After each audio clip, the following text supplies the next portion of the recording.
Dipermalukan mantan suamiku dan si pelakor di depan umum, dia tak tahu kalau aku ini pemilik resto ini. Assalamualaikum warahmatullahi wabarakatuh. Selamat datang di LA Stories. Di balik senyuman ada air mata yang tak terlihat. Di balik tawa, ada kisah yang tak pernah diceritakan. Ini adalah LA Stories. Tempat di mana kisah nyata jadi pelajaran, dan luka hati jadi kekuatan.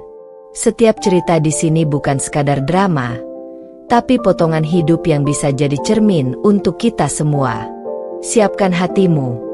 Karena apa yang kamu dengar bisa mengubah cara pandangmu selamanya. Ini bukan sekadar cerita. Ini adalah kenyataan yang belum tentu sanggup kamu jalani.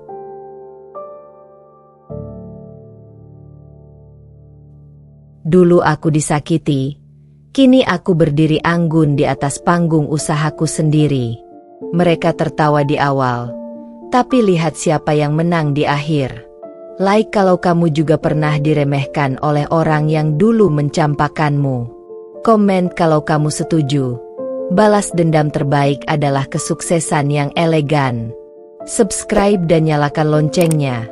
Karena kisah ini akan membuka mata kita bahwa roda hidup benar-benar berputar. Sebelum masuk ke ceritanya, jangan lupa absen dulu Bunda. Bunda semuanya dari daerah mana saja. Dan bagi yang sudah subscriber semoga rezekinya lancar. Hujan turun deras sore itu, seperti mengerti isi hati yang kembali diaduk-aduk kenangan lama. Aku duduk di pojok kamar kos sederhana, menatap jendela berembun dengan pikiran melayang ke masa lalu, masa ketika aku masih menjadi istri Rian. Rian, lelaki yang dulu kuanggap rumah, lelaki yang kutemani dari nol, saat ia masih hanya seorang karyawan magang di perusahaan ayahku. Aku ingat jelas bagaimana aku dengan bangga menggandengnya ke acara keluarga, meskipun semua orang memandangnya dengan sinis. Aku membela. Aku percaya dia akan jadi sosok yang hebat suatu hari nanti. Dan aku tak salah. Dia memang jadi hebat. Tapi bukan berkat kerja kerasnya sendiri. Melainkan karena aku yang mengenalkan dia ke dunia bisnis kuliner, karena aku yang mencarikan modal awal, bahkan karena aku yang memintakan restu orang tuaku agar dia diterima sebagai menantu. Tapi nyatanya, saat dia sudah berada di puncak, aku malah dibuang seperti sampah. Aku menemukan bukti perselingkuhannya dengan Della, sahabatku sendiri. Mereka tertawa bersama dalam foto-foto di ponselnya, selfie di hotel, rekaman suara mesra, hingga chat vulgar yang tak bisa kupungkiri. Dan yang menyakitkan, saat kutanyakan padanya, dia malah mengangkat dagunya dengan sombong. Sudahlah, Nat, kamu itu terlalu lemah buat aku. Kamu ngerepotin, nyusahin. Aku butuh perempuan yang tahu caranya menyenangkan suaminya. Itu kata-katanya sebelum ia menyerahkan surat cerai. Tanpa rasa bersalah. Tanpa memandang air mataku. Bahkan, Della berdiri di sampingnya, menggenggam tangan Rian sambil menyeringai penuh kemenangan. Udah ya, Nat, jangan drama. Rian bukan milik kamu lagi. Sekarang giliran aku, kata Della, menyisipkan nada jijik dalam suaranya. Aku diusir dari rumah. Ya, rumah yang aku beli dengan hasil warisan ibuku. Rumah yang sertifikatnya atas nama kami berdua. Tapi karena saat itu aku hanya ingin menyelamatkan diri dari penghinaan, aku pergi tanpa membawa apapun. Berhari-hari aku hanya menangis. Makan tak enak, tidur pun tak nyenyak. Hidupku hancur. Dunia serasa menertawakanku. Aku merasa bodoh telah mencintai orang yang salah dan memberikan segalanya untuk orang yang akhirnya menusukku dari belakang. Orang tuaku pun tak bisa banyak membantu. Setelah kematian ayahku dan kondisi ekonomi keluarga yang menurun, aku tak ingin kembali menyusahkan mereka. Aku harus berdiri sendiri. Meski lututku gemetar, meski jiwaku masih patah. Malam itu, aku menatap langit dari balik jendela kos sederhana. Hujan masih mengguyur, petir sesekali menyambar. Tapi aku tahu, aku harus bangkit. Aku harus membuktikan bahwa aku bukan perempuan lemah seperti yang mereka katakan. Kalau mereka bisa menginjakku, aku akan berdiri dan berjalan di atas bekas luka itu, bisikku pelan. Aku tidak tahu kemana aku akan melangkah. Tapi yang aku tahu, aku tak akan selamanya jadi korban. Akan tiba waktunya aku berdiri di atas panggung yang mereka pikir tak mungkin bisa kucapai. Dan pada saat itu, aku ingin melihat ekspresi wajah mereka. Saat mereka menyadari bahwa perempuan yang pernah mereka permalukan adalah perempuan yang kini berdiri jauh lebih tinggi dari mereka. Aku masih ingat hari itu dengan sangat jelas. Hari ketika semua yang kuanggap rumah runtuh. Bukan hanya karena Rian menceraikanku, tapi karena cara dia melakukannya. Seolah aku tak lebih dari sekadar beban yang menghalangi langkah suksesnya. Pagi itu, aku baru selesai membersihkan dapur setelah memasak sarapan. Rumah 2 lantai yang dulu kami bangun bersama terasa sunyi. Hanya suara piring beradu dan detak jam dinding yang menemani. Rian muncul dari kamar dengan pakaian rapi dan aroma parfum mahal. Tanda ia akan pergi entah kemana. Sudah berbulan-bulan ia tak sarapan di rumah. Apalagi menatap wajahku. Aku udah gak bisa hidup sama kamu lagi, katanya datar, sembari melempar map berisi surat cerai di atas meja makan. Aku berdiri terpaku. Mataku menatap kertas itu tanpa kedip. Bahkan napasku seperti lupa caranya mengalir. Apa maksudmu? Suaraku pelan, nyaris tak terdengar. Sudah waktunya kamu tahu. Nat, kita beda dunia. Kamu terlalu biasa. Terlalu lemah. Aku butuh pasangan yang bisa sejalan sama ambisiku. Dan kamu hanya menghambat. Aku menggigit bibir bawahku kuat-kuat, mencoba menahan air mata yang mulai menggenang. Aku sudah berusaha jadi istri yang baik. Aku temani kamu dari nol, Rian. Ia terkekeh. Dari nol? Kamu pikir aku nggak bisa berdiri sendiri? Kamu hanya kebetulan ada di saat yang tepat. Sekarang aku sudah bisa sendiri. Bahkan lebih baik tanpa kamu. Dan seolah tak cukup menghancurkan, tiba-tiba Della muncul dari balik pintu ruang keluarga dengan senyum mengejek. Ia bersandar santai sambil memainkan rambut panjangnya yang disemir coklat keemasan. Kamu masih belum paham ya, Nat? Rian butuh seseorang yang bisa kasih dia energi. Bukan beban emosional kayak kamu, katanya sinis. Aku menatap keduanya bergantian. Pikiranku berputar cepat. Della, sahabatku selama bertahun-tahun. Perempuan yang dulu selalu menangis di bahuku saat patah hati. Dan sekarang, ia berdiri sebagai orang yang merebut suamiku. Dunia ini benar-benar tak punya hati. Rumah ini atas nama kita berdua, kataku lirih. Rian mengangkat bahu. Kalau kamu mau, bawa saja koper kamu dan pergi. Aku akan ganti semua secara hukum. Tapi jangan bikin ribut. Aku nggak mau drama. Della mencibir. Dan tolong, jangan ganggu hidup kita lagi. Jangan jadi perempuan pengganggu yang nggak tahu diri. Hari itu, aku benar-benar pergi. Dengan satu koper, tanpa uang sepeser pun, dan dengan hati yang koyak tak berbentuk. Aku berjalan di trotoar dengan langkah gontai. Hujan turun. Lagi, seakan langit pun ikut mencemooh aku. Semua kenangan indah runtuh begitu saja, berubah jadi serpihan luka yang menusuk di setiap langkah. Aku tidur di rumah teman selama beberapa hari, sebelum akhirnya pindah ke rumah kos kecil di pinggiran kota. Dari rumah 2 lantai dengan ruang tamu ber-AC dan dapur lengkap, Kini aku harus hidup dalam kamar sempit dengan kamar mandi bersama. Tapi anehnya, di sanalah aku mulai menemukan kembali diriku sendiri. Setiap malam, aku menangis dalam diam.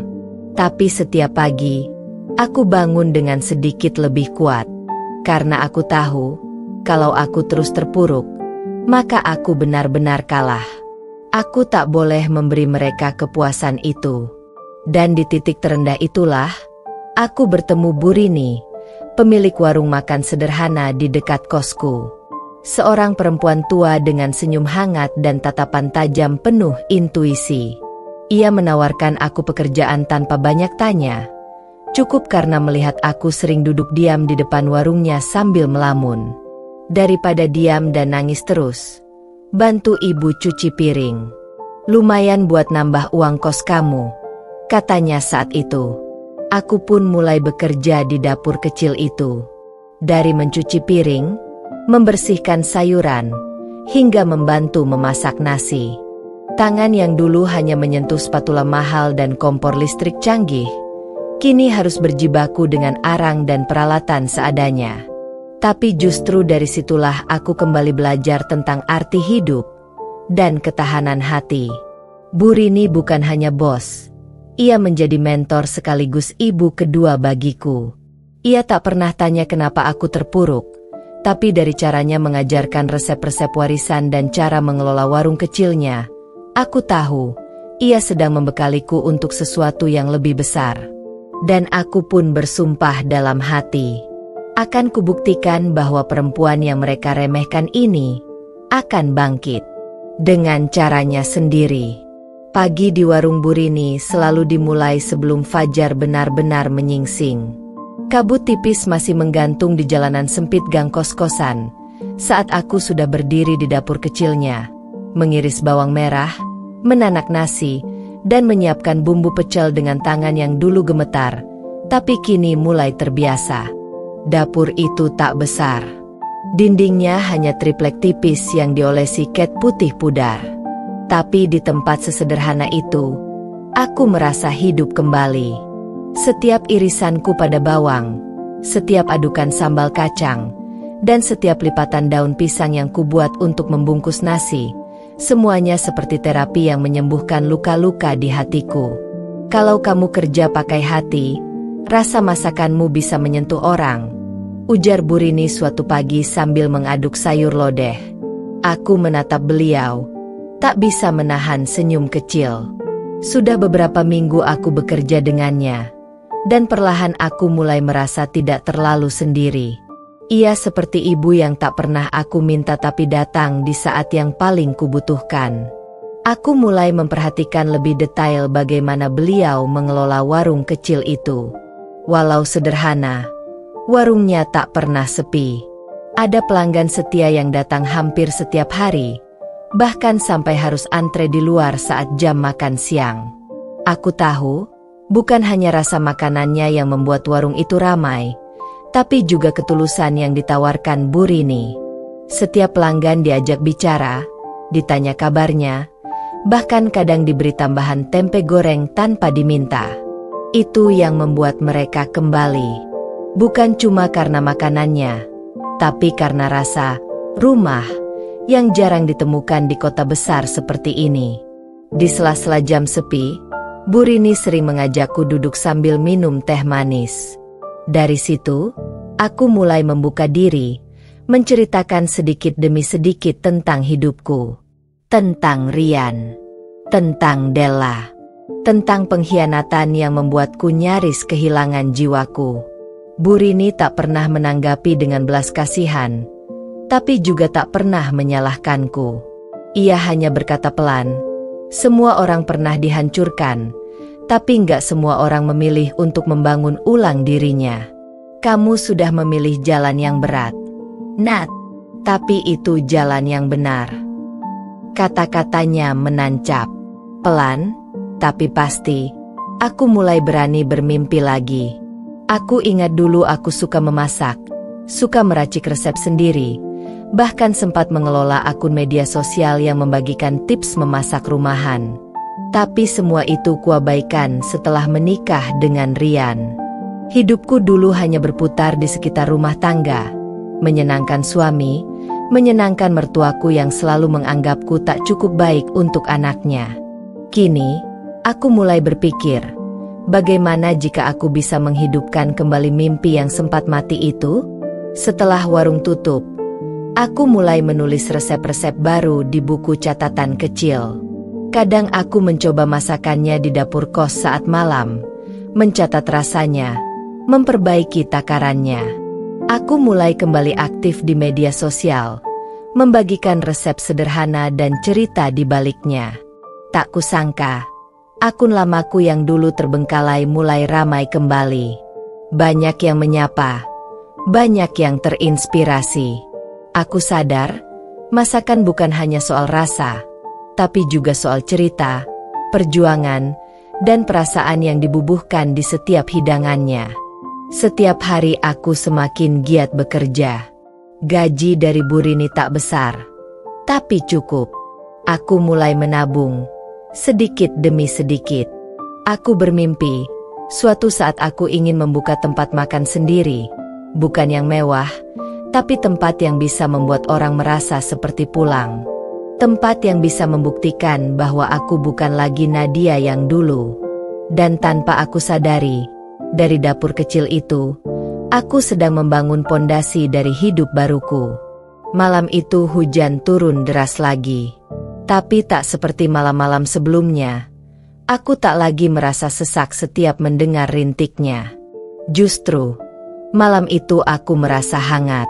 Di tangan, ada sepiring nasi goreng buatan sendiri yang baru saja selesai kuhidangkan untuk tetanggaku di kosan, Mbak Tari.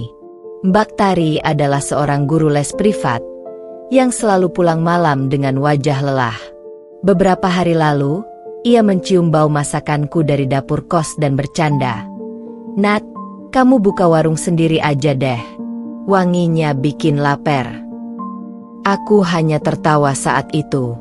Tapi malam ini, aku benar-benar memasakkan untuknya. Tak ada embel-embel harga, hanya rasa ingin berbagi. Reaksinya ketika mencicipi masakanku membuat jantungku bergetar. "Ini enak banget, Nat.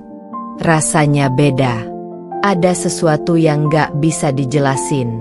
Kayak masakan ibu aku dulu." Aku diam. Air mataku nyaris tumpah.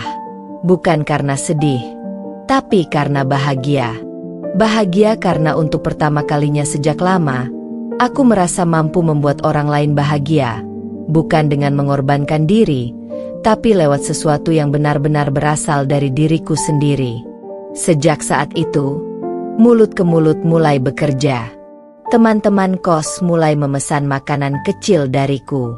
Ada yang minta nasi goreng, ada yang minta ayam suwir sambal matah, ada juga yang hanya ingin dibuatin camilan sore. Aku mulai sibuk, dan aku menyukainya. Di siang hari aku tetap membantu Bu Rini, tapi malamnya, aku mulai menerima pesanan kecil-kecilan. Modalnya, hanya wajan warisan Bu Rini yang beliau izinkan ku bawa ke kos, kompor portabel, dan niat yang tak pernah padam. Bu Rini tahu semua itu. Bahkan diam-diam, beliau suka mengintip akun media sosialku yang mulai ramai. "Jangan takut bermimpi besar, Nat," katanya sambil memberiku uang segepok di satu sore mendung. "Ini tabungan ibu. Sudah lama ibu sisihkan buat orang yang tepat. Dan kamu orangnya." Mataku membelalak. "Bu, ini terlalu besar. Saya nggak bisa." "Kalau kamu tunggu semua siap, kamu nggak akan pernah mulai," potongnya lembut. "Buka tempat makan kecil, warung atau resto apapun, tapi buat dari hatimu. Jangan cuma mau saingan sama Rian dan si pelakor itu. Bangun untuk dirimu sendiri." Aku memeluk beliau. Tangisku pecah. Bukan karena uangnya, tapi karena percaya yang beliau tanamkan padaku. Setelah sekian lama dihina, dibuang, diremehkan, dan dilukai. Akhirnya ada satu orang yang percaya padaku sepenuh hati. Beberapa minggu berikutnya, aku mulai bergerak cepat. Aku mencari tempat sewa kecil di kawasan yang dekat perkantoran. Tak perlu mewah, yang penting bersih dan nyaman. Aku bertemu seorang pemilik ruko yang mau menyewakan lantai bawah dengan harga miring, karena ia menyukai konsep yang kujelaskan. Tempat makan yang terasa seperti rumah. Aku memilih nama sederhana, Dapur Nadia.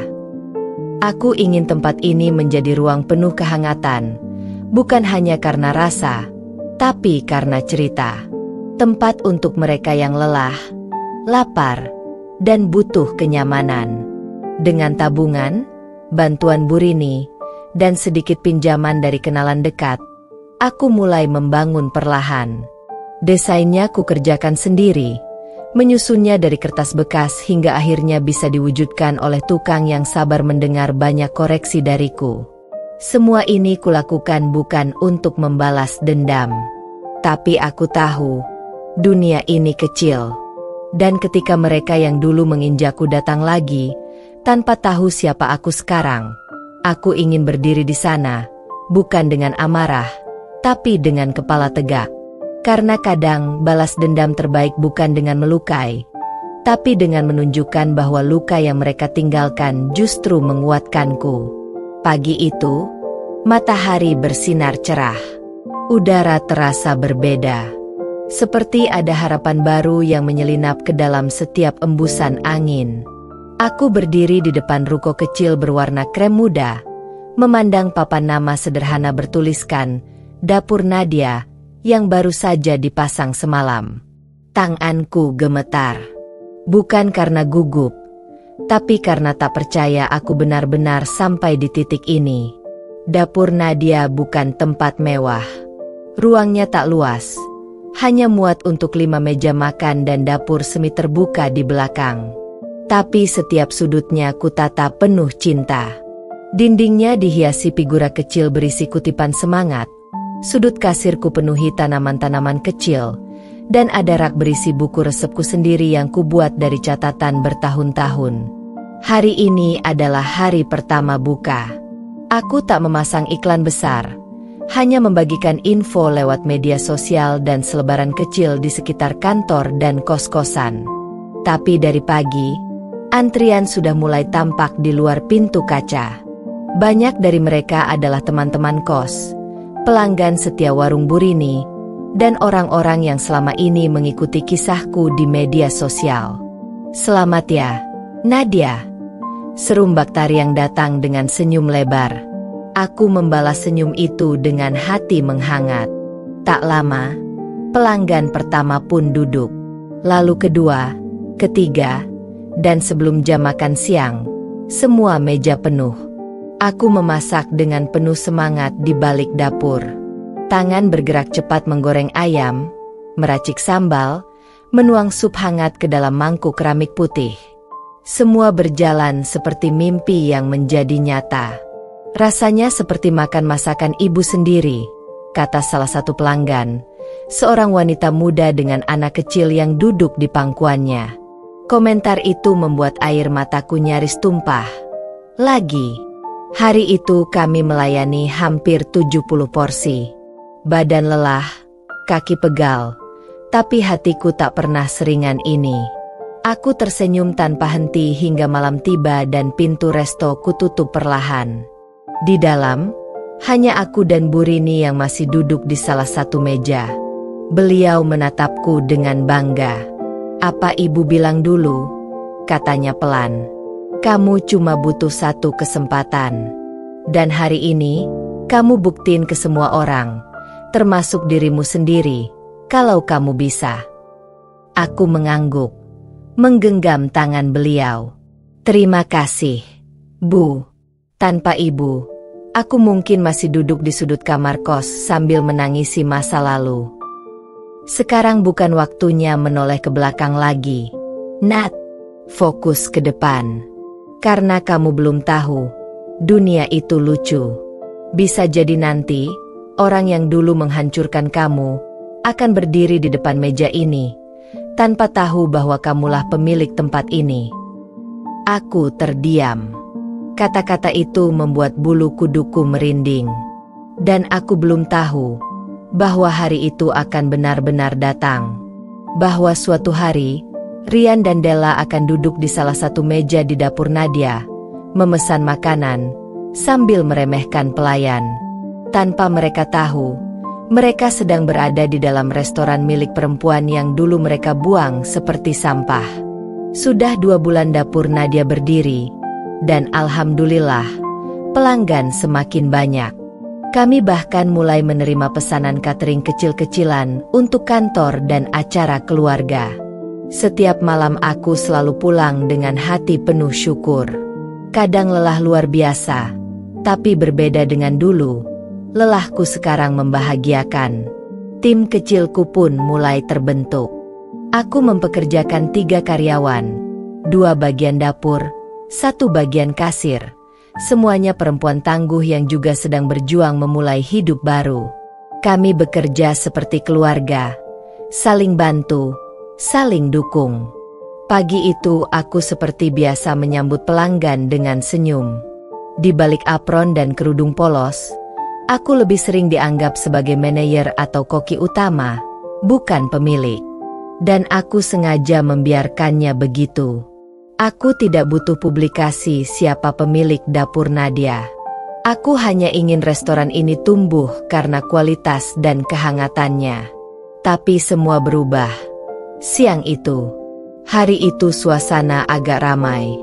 Musik jazz lembut mengalun di latar, dan semua meja nyaris penuh. Aku sedang membantu di dapur ketika salah satu pelayan, Risa, mendekat dengan wajah ragu. "Bu, ada tamu yang agak cerewet, mau duduk di meja dekat jendela. Padahal sudah ada yang pesan. Mereka maksa, katanya penting." Aku menghela napas. "Siapa?" Risa melirik ke arah meja depan. Seorang pria dan wanita, gaya mereka agak sombong. Aku menoleh.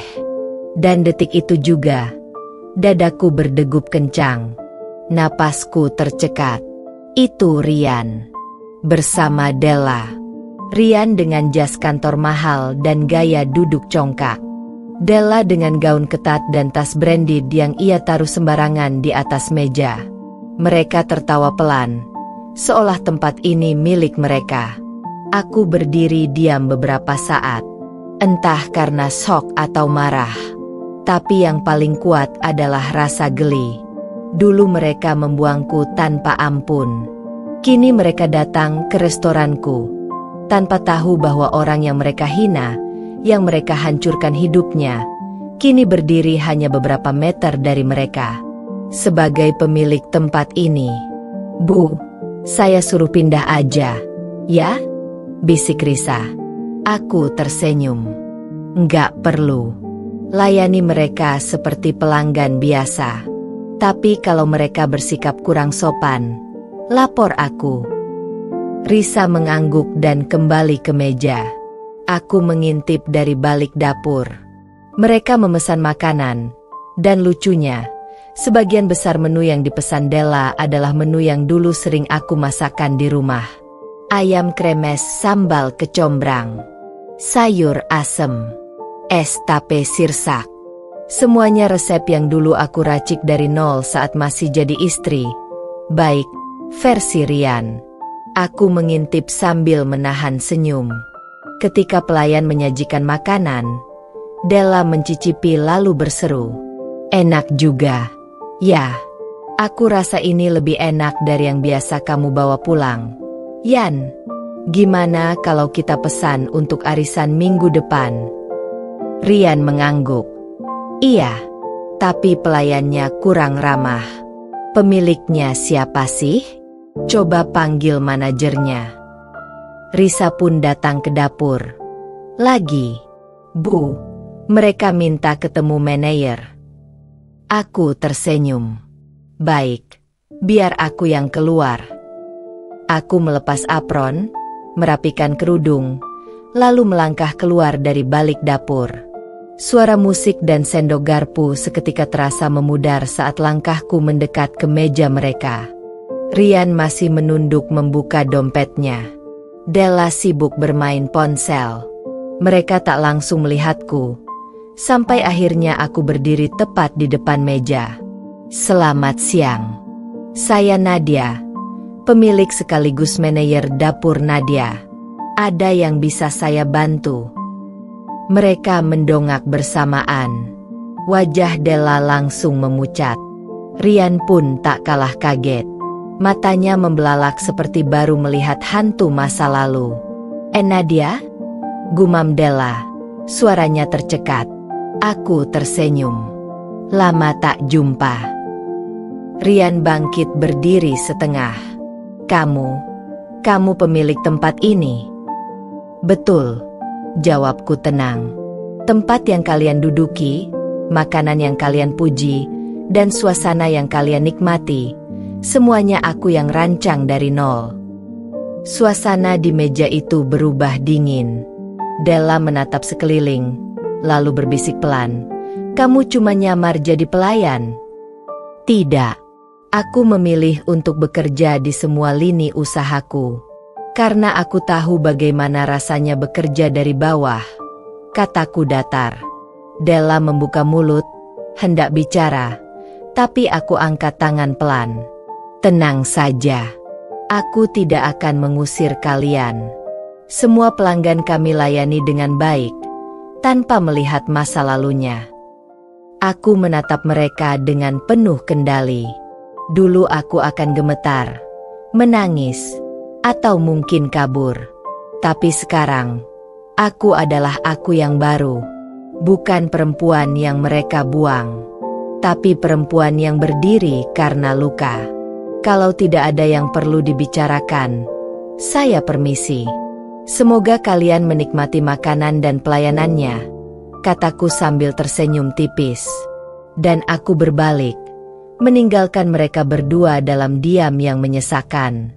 Langkahku kembali ke dapur terasa lebih ringan dari biasanya. Tapi bukan karena lega, melainkan karena puas. Aku tidak berteriak, tidak marah-marah, tidak melontarkan dendam atau hinaan. Aku hanya berdiri, memperkenalkan diriku, dan menunjukkan siapa aku sekarang. Bukan Nadia yang mereka permalukan dulu, tapi Nadia yang telah bangkit dari kehancuran. Dari balik dapur semi terbuka, aku masih bisa melihat Rian dan Della duduk diam. Wajah mereka sulit dibaca, campuran malu, kaget, dan canggung. Rian menunduk, memainkan sendoknya. Sementara Della beberapa kali melirik ke sekeliling, mungkin berharap tak ada yang mengenali mereka, apalagi setelah kejadian barusan. Tapi sayangnya, kejadian itu tidak berlangsung diam-diam. Beberapa pelanggan lain tampaknya menyadari ketegangan tadi. Salah satu dari mereka, seorang pelanggan tetap yang kukenal sebagai influencer kuliner, mengangkat alis padaku sambil tersenyum penuh arti. Ia lalu membuka ponselnya. Dan aku tahu, di zaman sekarang, segala sesuatu bisa jadi cerita viral hanya dalam hitungan menit. Setelah makan, Rian dan Della menuju kasir. Aku sengaja berdiri di sisi dapur, hanya memperhatikan. Rian mengeluarkan dompet, tapi Della menarik tangannya. Kita harus bayar penuh. Yan, jangan kasih muka malu lagi. Siapa juga yang minta diskon?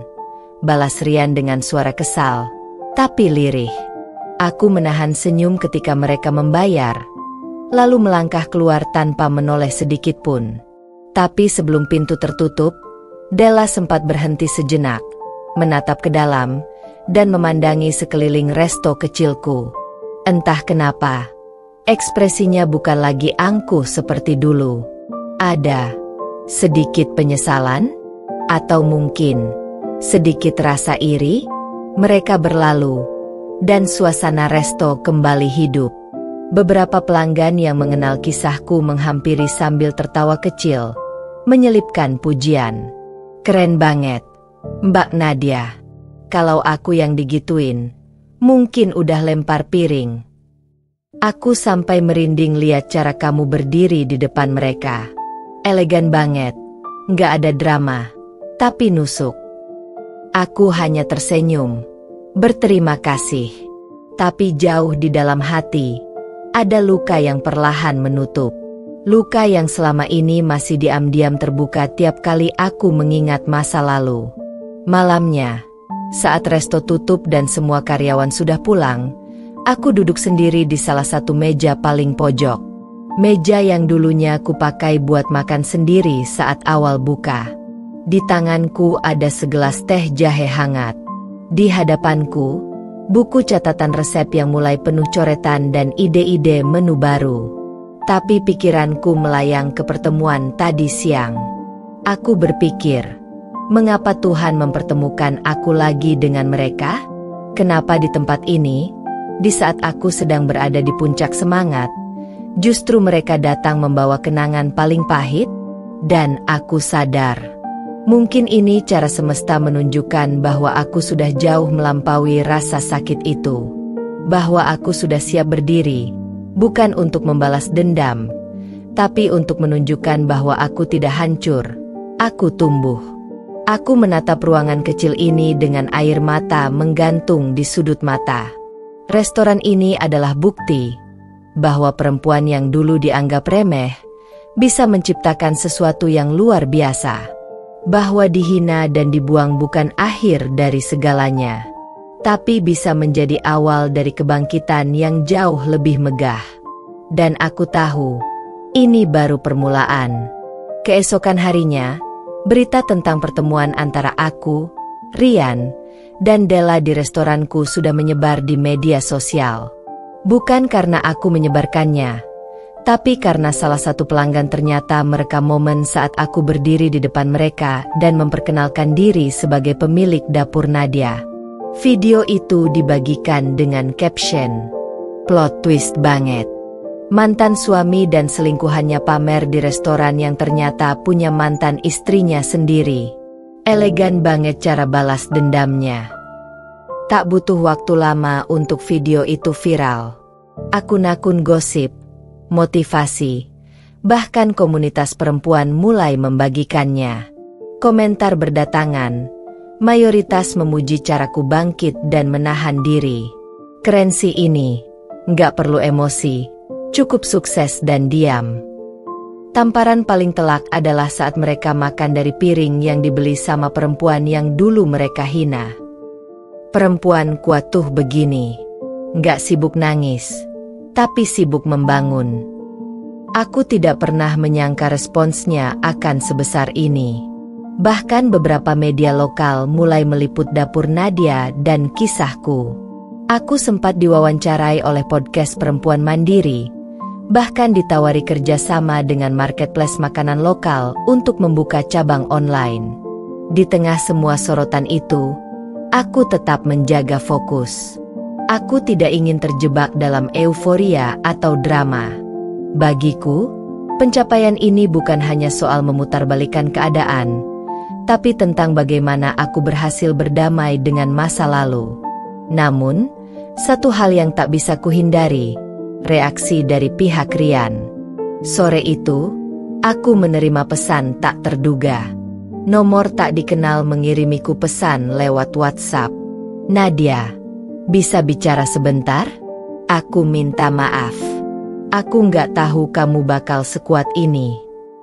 Rian. Aku menatap layar lama, tak langsung membalas. Jantungku berdetak pelan, tapi tegas.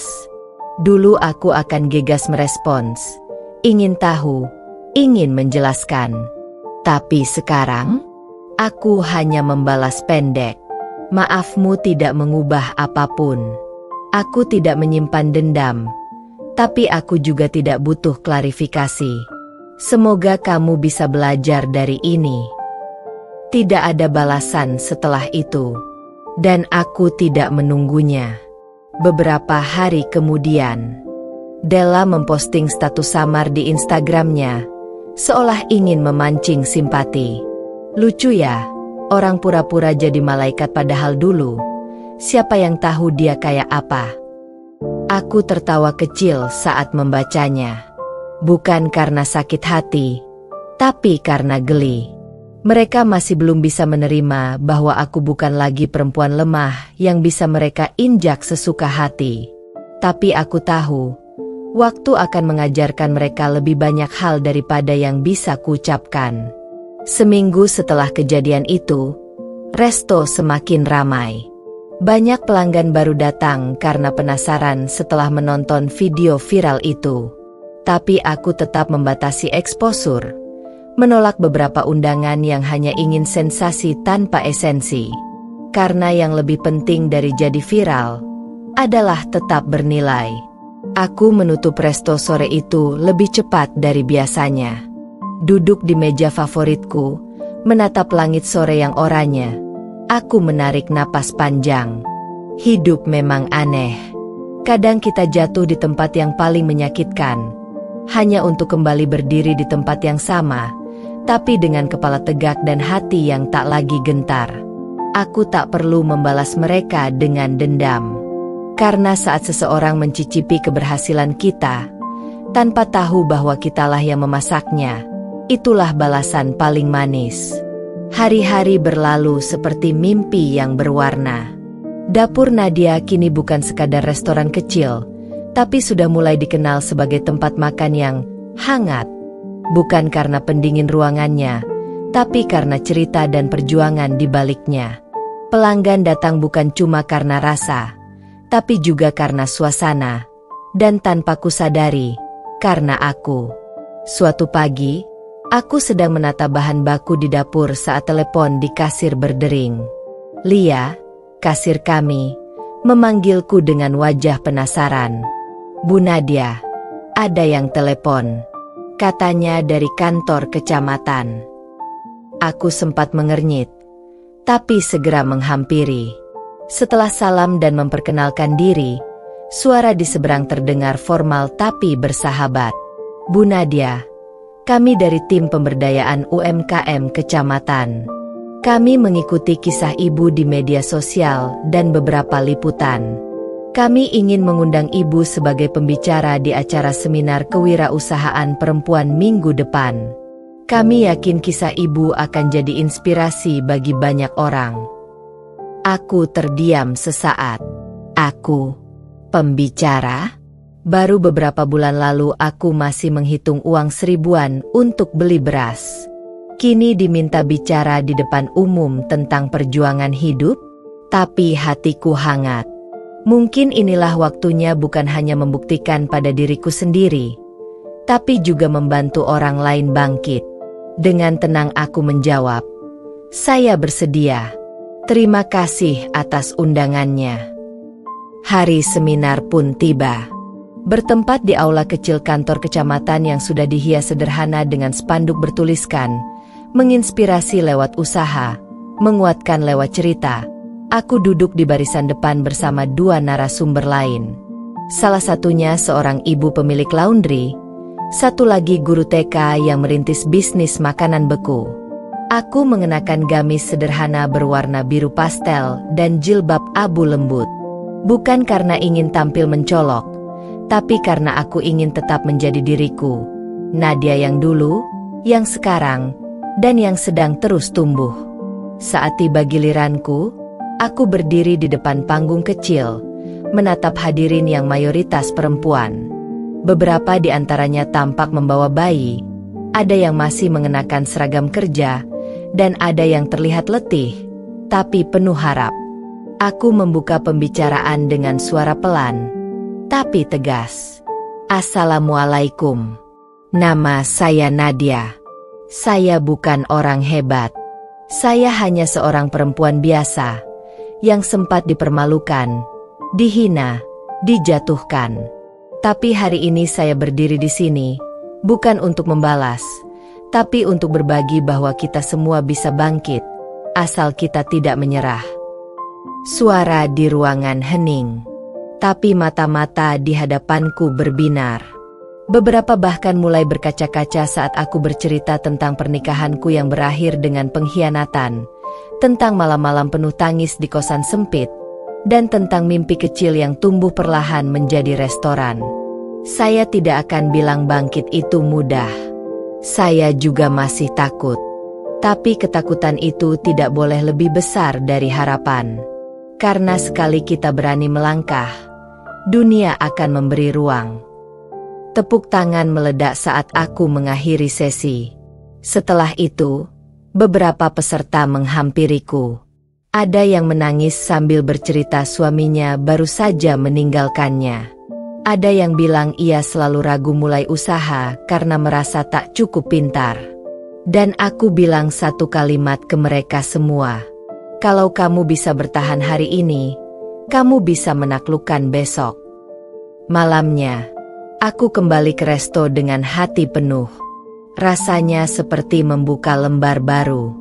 Aku bukan lagi sekadar perempuan yang pernah disakiti.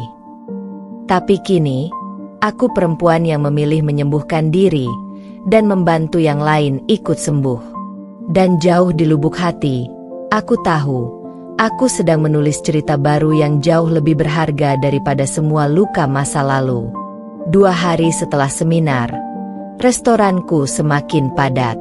Beberapa pelanggan bahkan mulai memanggilku Bu Nadia, yang di seminar, atau ibu yang videonya viral itu.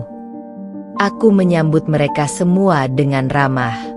Tapi dalam hati, aku tidak pernah menyangka bahwa luka yang dulu kupendam kini justru membukakan banyak pintu. Hari itu aku baru saja selesai mengawasi dapur saat salah satu stafku, Rino, menghampiri dengan raut wajah bingung. Bu, ada tamu cari ibu. Tapi katanya jangan panggil ibu dulu sebelum dia selesai makan. Siapa? Tanyaku. Dia nggak bilang. Tapi, kayaknya suami ibu yang dulu. Hatiku langsung merapat.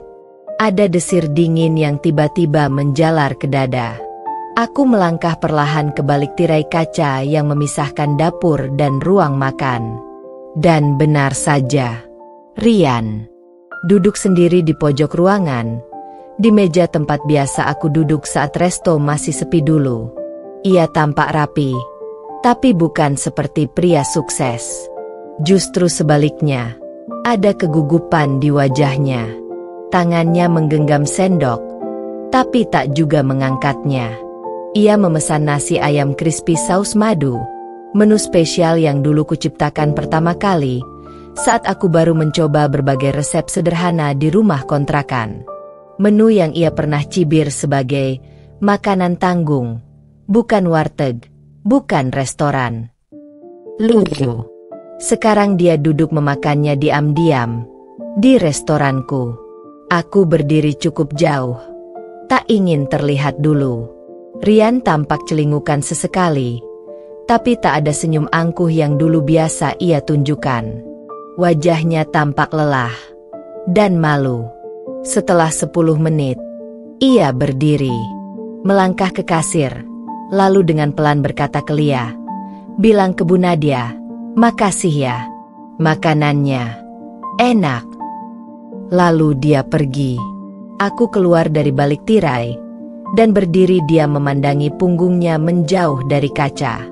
Dia datang sendiri, gumamku. Lia menoleh padaku. Iya, Bu. Tapi dari tatapannya, kayaknya dia nyesel berat. Aku hanya tersenyum. Bukan senyum puas, bukan senyum marah, tapi senyum yang lepas. Karena kini aku sadar, aku tidak butuh pengakuan darinya. Tidak butuh permintaan maaf berurai air mata. Tidak perlu ada drama atau pembenaran. Aku sudah jauh meninggalkan rasa ingin diakui oleh orang yang pernah meremehkanku. Malam itu aku duduk sendiri di lantai atas, di balkon kecil yang biasanya kugunakan untuk memandangi jalanan. Di tanganku segelas susu hangat, di pangkuanku laptop dengan draft menu baru. Pikiranku melayang. Dulu, ketika Rian meninggalkanku demi Della, aku sempat berpikir aku wanita paling gagal. Aku sempat merasa tubuhku tidak cantik, pikiranku tidak cukup pintar, dan kehadiranku tidak pernah cukup layak. Tapi hari ini, aku tahu, aku cukup. Bahkan lebih dari cukup. Karena tidak ada yang lebih cantik daripada perempuan yang berdiri dengan kakinya sendiri. Tidak ada yang lebih kuat dari hati yang pernah pecah tapi memilih menyatu kembali. Bukan untuk membalas, tapi untuk melangkah lebih jauh. Dan tidak ada balasan paling tajam. Selain ketika mereka yang meninggalkanmu datang kembali untuk mencicipi hasil dari luka yang dulu mereka buat. Dengan diam-diam. Dengan malu. Dengan penuh sesal. Hari Minggu biasanya hari tersibuk untuk dapur Nadia. Keluarga, pasangan muda, bahkan rombongan ibu-ibu arisan sering memesan tempat sejak jauh hari. Tapi siang itu, ada satu pemesanan yang membuatku menghentikan gerakan tanganku yang sedang menata garnish di piring. Lia menghampiri dengan ekspresi aneh. "Bu, yang barusan booking meja VIP untuk jam 7 malam, atas nama Della." Aku terdiam sejenak. "Della?" tanyaku memastikan. Lia mengangguk. "Iya, Bu. Si pelak. Maksud saya, ya, dia. Dan katanya mau ada acara kecil, kayak perayaan atau dinner khusus." Aku menelan ludah. Ada rasa tak nyaman mengendap, tapi sekaligus penasaran. "Terima saja," ucapku akhirnya. Malam tiba. Restoran mulai penuh. Meja VIP di sudut ruangan telah ditata dengan elegan. Taplak warna krem, lilin kecil di tengah meja, dan 2 piring khusus dengan peralatan makan yang mengilap. Aku tak tahu pasti apa tujuan Della datang ke sini. Tapi hatiku tenang. Tidak takut, tidak gentar. Jam 7:05, mereka datang. Della dan Rian. Della tampak berdandan sangat mewah, dengan gaun merah menyala yang mungkin sengaja dipilih untuk mencolok. Wajahnya penuh riasan, tapi sorot matanya gugup. Dan Rian di sampingnya, dengan setelan sederhana, terlihat jauh lebih diam dari biasanya. Aku tidak menghampiri. Aku hanya memantau dari kejauhan sambil tetap mengawasi dapur dan staf. Tapi tak butuh waktu lama sampai drama kecil itu pecah. Tepat ketika makanan pembuka disajikan, Della berbicara cukup keras, seolah ingin satu ruangan mendengarnya. "Kamu tahu nggak, Yan? Rasanya puas ya. Akhirnya kita bisa dinner romantis di tempat sekeren ini. Nggak kayak dulu, waktu kamu masih sama dia." Beberapa pelanggan menoleh. Suaranya memang disengaja keras. Aku menghela napas. Jadi ini tujuannya. Ingin memamerkan diri. Ingin memancing. Ingin membuatku kecil di tempat yang aku bangun dengan keringat dan air mata. Tapi aku tak menanggapi. Justru Lia yang berinisiatif menghampiri mereka dengan sopan. "Permisi, Mbak Della, Mas Rian." Bu Nadia titip salam. Beliau ucapkan selamat menikmati makan malamnya. Beliau juga yang merancang semua menu malam ini. Della tersentak kecil. Dia yang menyiapkan ini semua. Lia tersenyum. "Iya, Mbak. Restoran ini milik beliau. Semua hidangan malam ini, Bu Nadia yang buat sendiri karena katanya, tamu kita malam ini spesial." Rian menunduk. Della menggertakkan gigi. Dan momen itu, meledak diam-diam seperti ledakan tanpa suara. Seisi ruangan tahu apa yang terjadi. Dan bisikan-bisikan mulai terdengar. Itu kan yang viral kemarin. Duh, dia balik lagi ke sini. Malu banget. Ya. Dulu selingkuh, sekarang makan di tempat mantan istri. Aku masih di dapur saat itu, tak sekalipun menghampiri meja mereka. Tapi aku tahu, meja itu sedang menyajikan menu paling mahal malam ini, Karma. Della akhirnya pergi lebih cepat dari yang dijadwalkan. Wajahnya merah padam. Rian menatapku sebentar dari kejauhan sebelum keluar. Tatapannya tidak lagi marah, tidak lagi menyombong, hanya hampa. Seperti seseorang yang sadar bahwa ia telah memilih hidup yang salah. Dan aku tidak perlu melakukan apapun. Tidak perlu berdiri, tidak perlu membalas, tidak perlu mempermalukan. Karena mereka sudah mempermalukan diri mereka sendiri. Setelah malam drama meja VIP, suasana di dapur Nadia justru semakin hangat. Banyak pelanggan datang bukan karena penasaran semata, tapi karena ingin merasakan atmosfer yang katanya beda. Salah satu pelanggan berkata padaku setelah makan malam, rasanya bukan cuma di lidah, Bu, tapi di hati. Seperti masakan ibu kita waktu kecil. Aku hanya tersenyum, menunduk, dan berterima kasih. Tapi di balik senyum itu, ada kelegaan besar yang tak pernah bisa kuungkapkan dengan kata-kata. Dulu, aku dihina karena dianggap tak bisa apa-apa. Kini, aku menghidangkan karya yang membuat orang pulang dengan senyum. Namun hari itu, sebuah kehadiran baru muncul.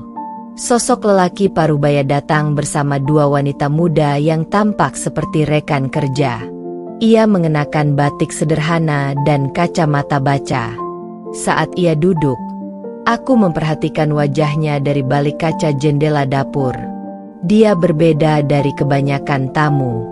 Tak sibuk dengan ponsel, tak banyak bicara, tapi matanya tajam, memperhatikan suasana, mencatat detail, dan sesekali menatapku yang sedang mondar-mandir mengatur dapur.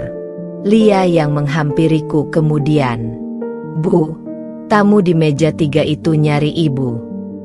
Aku membersihkan tangan, lalu melangkah keluar.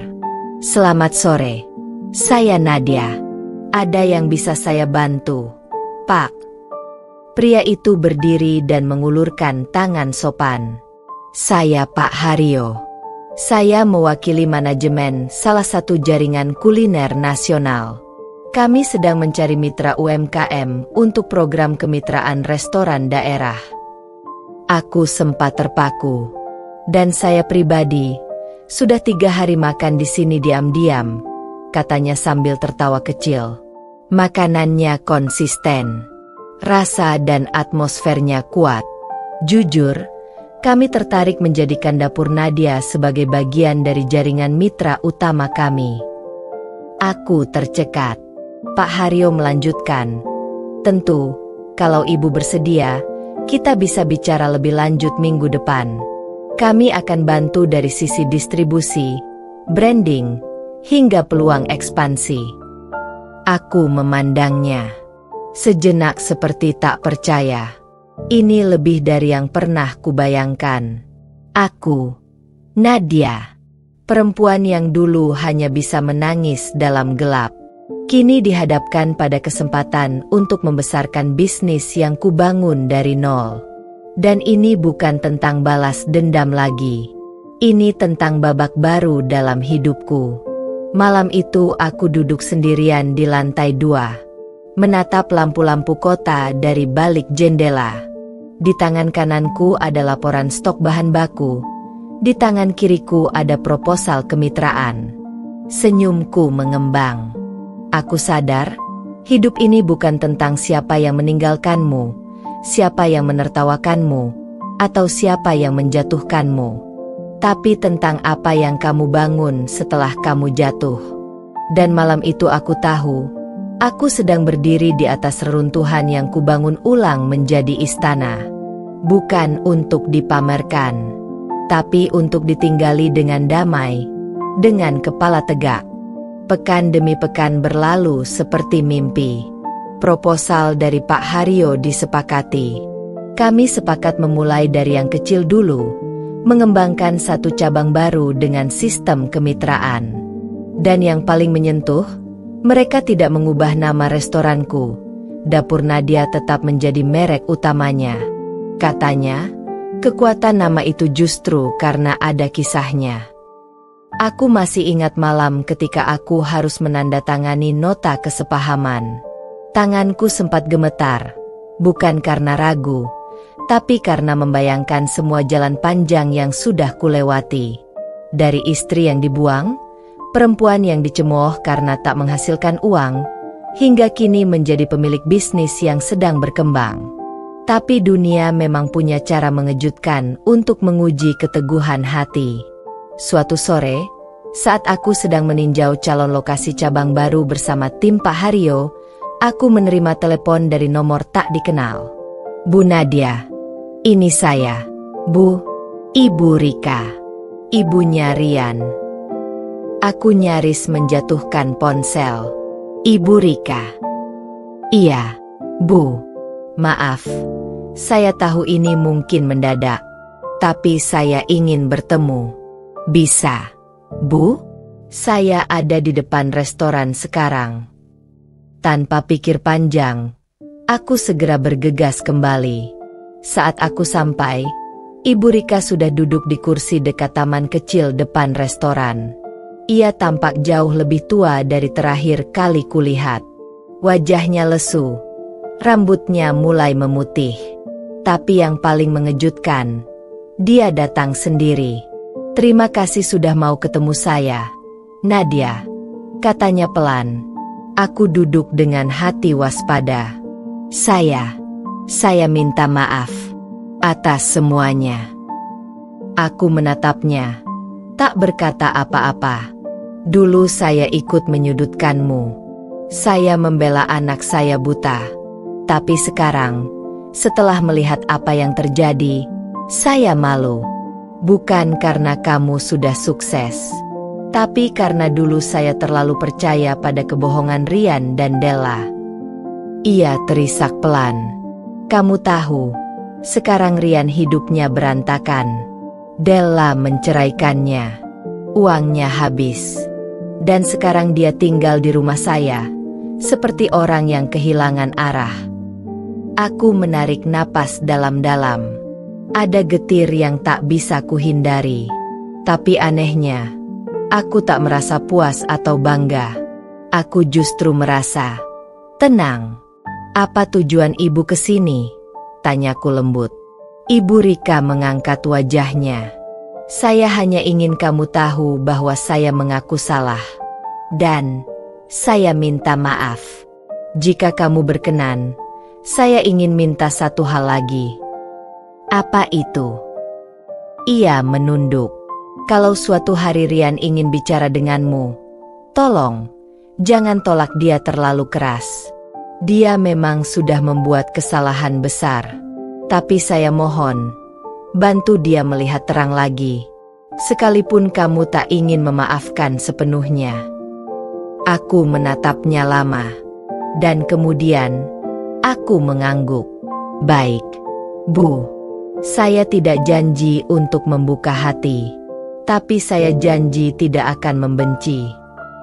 Mata Ibu Rika berkaca-kaca. Terima kasih, Nak. Terima kasih. Malam itu, aku menuliskan satu kalimat di buku jurnal pribadiku. Ternyata yang paling sulit bukan melawan mereka yang menyakiti kita, tapi mengalahkan diri sendiri agar tidak berubah menjadi seperti mereka. Dan malam itu juga aku tahu, aku sudah benar-benar menang. Menang atas luka, menang atas masa lalu, dan menang atas egoku sendiri. 2 minggu setelah pertemuanku dengan Ibu Rika, suasana hatiku terasa lebih ringan. Rasanya seperti lembaran terakhir dari bab yang telah lama kubiarkan terbuka. Akhirnya kututup perlahan. Aku tidak lagi menatap ke belakang dengan dendam, melainkan dengan penerimaan. Sampai hari itu datang. Sore itu langit mendung. Gerimis turun perlahan membasahi halaman depan restoran.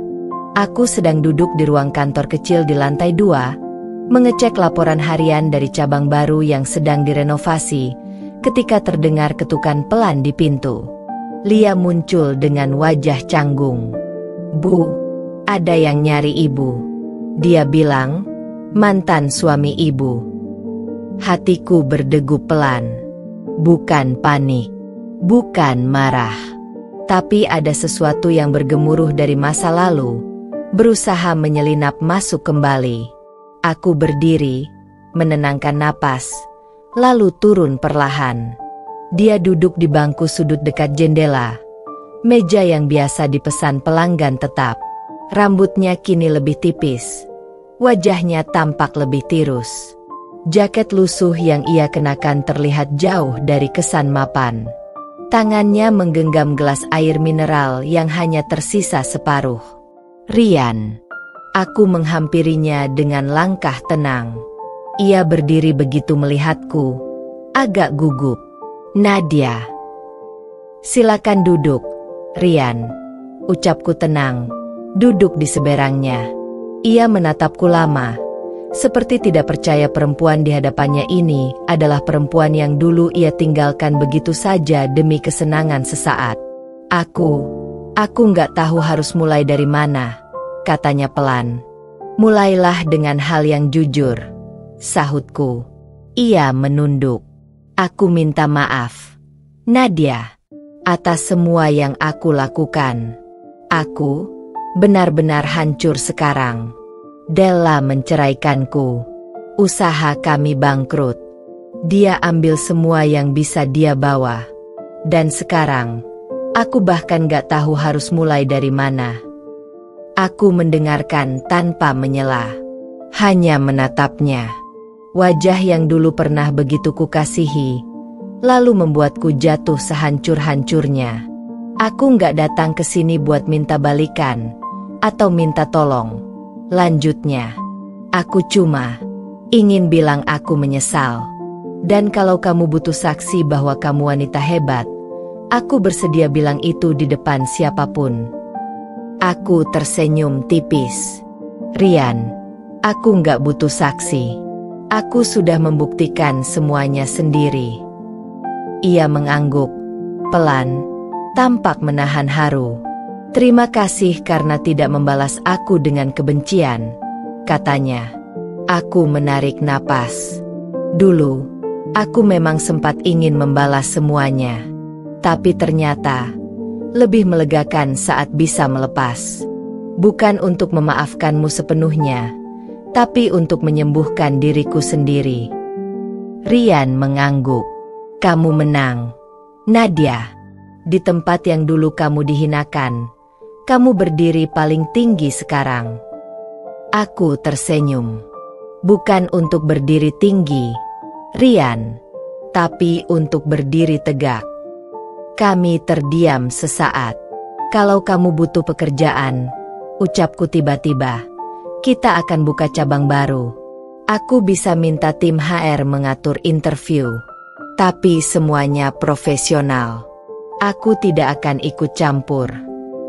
Rian menatapku dengan sorot mata yang berubah.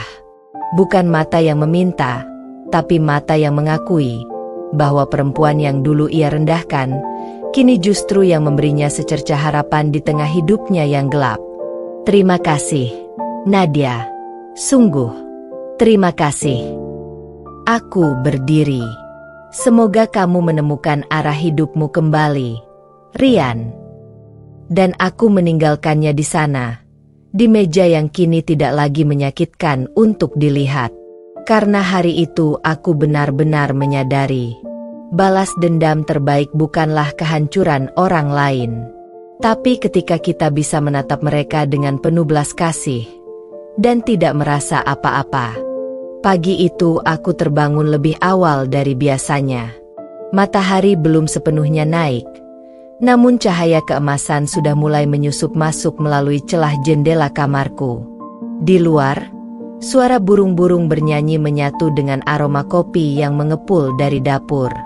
Ini pagi yang tenang, pagi yang tidak pernah kubayangkan bisa kurasakan lagi setelah semua luka itu. Aku duduk di meja makan sendirian, menatap secangkir teh jahe yang hangat. 1 tahun terakhir seperti mimpi panjang yang bergulir cepat.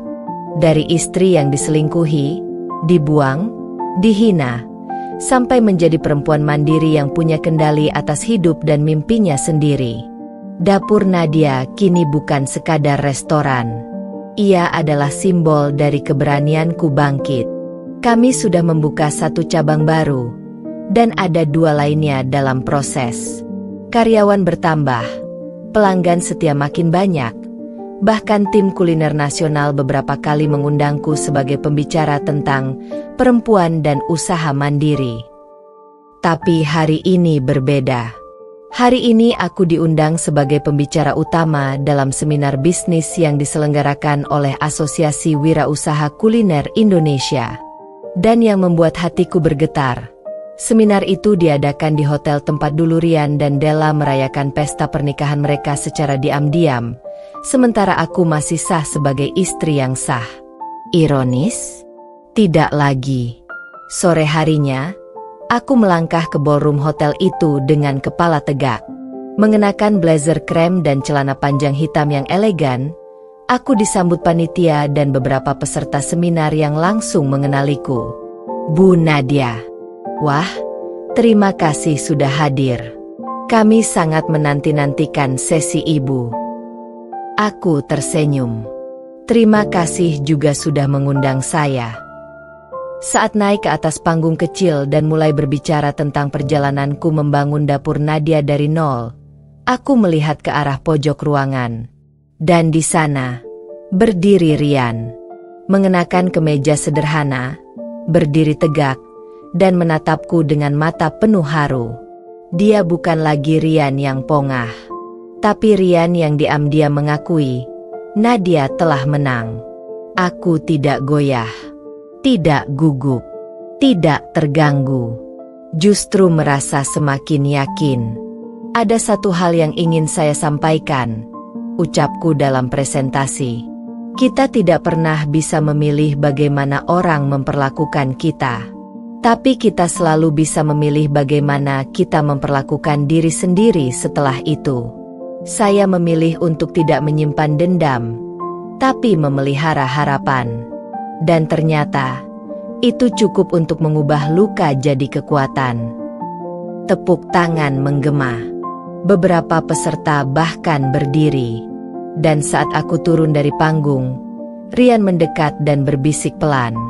Kamu benar-benar luar biasa, Nadia. Aku hanya menjawab singkat. Terima kasih. Tapi ini bukan tentang luar biasa. Ini tentang memilih untuk tidak lagi lemah. Malamnya, aku menatap langit dari balkon apartemenku. Angin bertiup lembut. Di bawah sana, lampu kota menyala seperti bintang-bintang kecil yang bertebaran di bumi. Aku tahu, perjalananku belum selesai. Tapi aku juga tahu, yang telah kulewati cukup untuk membuatku tidak pernah kembali jadi perempuan yang sama seperti dulu. Kini hidupku bukan lagi tentang balas dendam, tapi tentang menghargai diri sendiri, tentang membangun, tentang memberi, tentang menjadi versi terbaik dari diriku, bukan karena ingin membuktikan pada siapapun, tapi karena aku pantas mendapatkannya. 1 bulan setelah seminar itu, hidupku berjalan dalam ritme baru yang menenangkan. Dapur Nadia semakin berkembang. Bukan hanya sebagai tempat makan, tapi sebagai simbol kekuatan dan harapan. Aku mulai sering diundang menjadi pembicara, bahkan beberapa kali tampil di media lokal sebagai inspirasi perempuan mandiri. Di tengah semua itu, aku bertemu seseorang yang tidak kuduga. Namanya Arfan. Ia adalah konsultan keuangan yang ditunjuk oleh pihak investor untuk membantu memperkuat struktur bisnis cabang dapur Nadia. Penampilannya sederhana, tapi sorot matanya tajam dan hangat.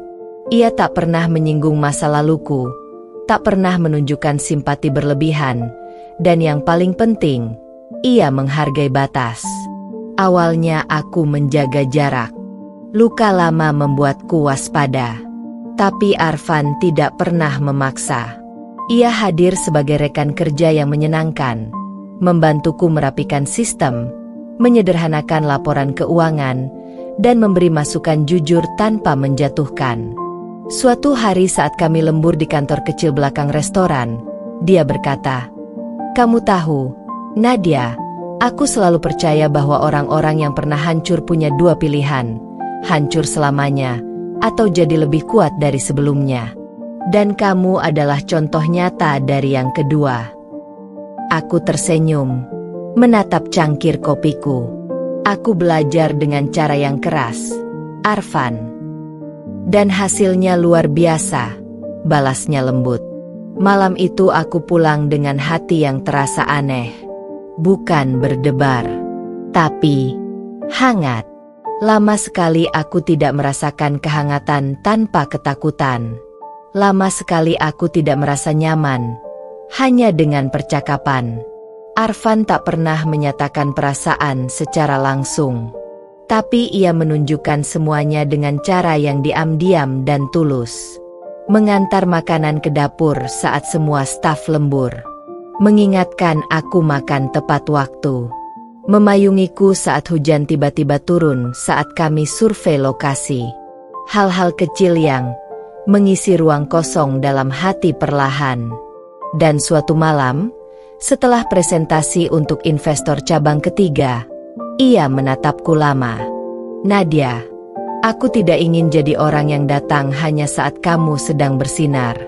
Tapi aku ingin tetap ada bahkan ketika nanti badai datang lagi. Aku terdiam. Air mataku jatuh pelan. Bukan karena sedih, tapi karena aku percaya, akhirnya cinta bisa hadir tanpa menyakitkan. Beberapa hari kemudian, aku duduk sendiri di ruang VIP restoran yang dulu jadi saksi penghinaan dari Rian dan Della. Kini ruang itu terasa berbeda. Tak ada luka, tak ada dendam, hanya damai. Dan di atas meja ada sebuah map yang berisi sertifikat resmi Dapur Nadia sebagai mitra nasional untuk pengembangan UMKM kuliner perempuan. Aku menutup map itu dan menatap keluar jendela. Hujan gerimis mulai turun. Tapi aku tidak takut basah. Karena kali ini, aku tahu, aku berjalan dengan pijakan yang kukuh. Dengan hati yang utuh. Dan mungkin, dengan cinta yang baru. 3 tahun telah berlalu sejak hari itu. Hari di mana Rian dan Della masuk ke restoranku dan mencoba mempermalukanku. Tanpa mereka tahu bahwa tempat yang mereka rendahkan itu adalah milikku. 3 tahun sejak aku memilih untuk tidak membalas dengan amarah, tapi dengan kebangkitan. Kini, aku berdiri di depan gedung baru Pusat Pelatihan Kuliner dan Kewirausahaan Perempuan Dapur Nadia, lembaga sosial yang kubentuk dari sebagian keuntungan restoranku. Tempat ini didirikan untuk memberdayakan para perempuan korban kekerasan rumah tangga, perempuan yang pernah dipandang sebelah mata, yang kehilangan harapan, seperti aku dulu. Dari jauh kulihat ibu-ibu muda dengan semangat belajar membuat makanan, menghitung modal, memasarkan produk. Sebagian dari mereka datang membawa luka. Tapi aku tahu, mereka semua pulang membawa kekuatan baru. Aku tidak sendiri, batinku. Dan aku tidak pernah benar-benar kalah. Arfan kini bukan hanya sekadar partner bisnis. Ia adalah seseorang yang berdiri di sisiku dalam tenang maupun badai. Ia melamarku secara sederhana di ruang kerja belakang restoran, hanya dengan seikat bunga dan satu kalimat. Boleh aku menjadi tempat pulangmu, Nadia? Tempat di mana kamu tak perlu jadi kuat terus-menerus, tapi tetap dicintai apa adanya. Aku tidak menangis waktu itu. Aku hanya mengangguk, dan tersenyum paling tulus dalam hidupku. Dan Rian? Ia kini bekerja sebagai staf keuangan di salah satu cabang kecil yang kami dirikan bersama mitra UMKM. Ia tidak lagi datang membawa ego, melainkan niat untuk memperbaiki diri. Kami tak berteman akrab, tapi cukup saling menghargai. Ia tahu, aku tak pernah membencinya, tapi juga tak pernah ingin mengulang sejarah dengannya. Ia pernah berkata saat kami tak sengaja bertemu di peluncuran cabang baru, "Kamu membuatku sadar, Nadia, aku yang kehilangan, bukan kamu." Dan aku hanya menjawab, aku memang kehilangan banyak, tapi aku juga menemukan diriku kembali. Hari ini, ketika aku berdiri di panggung seminar nasional tentang perempuan dan kepemimpinan, aku tidak lagi bercerita dengan suara bergetar. Aku bercerita dengan bangga. Aku adalah perempuan yang pernah diinjak harga dirinya, dianggap tak berguna, dijadikan bahan hinaan oleh suami dan pelakor. Tapi hari ini, aku berdiri di sini bukan untuk membuka luka itu lagi. Aku berdiri di sini untuk berkata bahwa setiap dari kita berhak bangkit, bahkan dari tempat tergelap sekalipun. Tepuk tangan bergemuruh, tapi aku tidak terlarut di dalamnya. Karena aku tahu, tepuk tangan paling penting bukan yang datang dari luar, tapi dari dalam diriku sendiri. Dan hari ini, aku bertepuk tangan untuk diriku yang bertahan, sembuh, dan kini utuh. Akhir cerita ini bukan soal pembalasan dendam. Akhir cerita ini adalah tentang kemenangan yang tidak perlu teriak, karena ia berbicara lewat ketenangan. Dan aku sudah sampai di sana.